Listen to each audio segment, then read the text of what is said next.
Examples. Example 1. Let A be the total number of students, that is 50 of class 10th in a school. Let f colon A changes to n be a function defined by f of x equal to roll number of the student x. Show that f is 1, but not onto function. Solution. Step 1. Two different students of the class cannot have same roll number. Therefore, f must be 1. Step 2.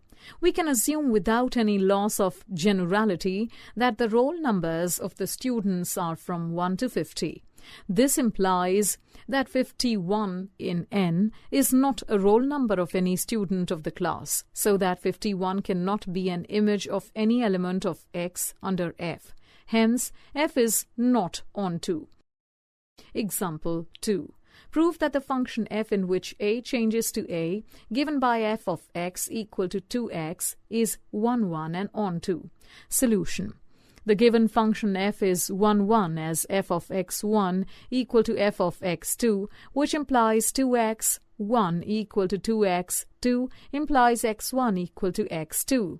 Also given any real number y in R, there exists 2y in R such that f of 2y equal to 2 times 2y equal to 4y.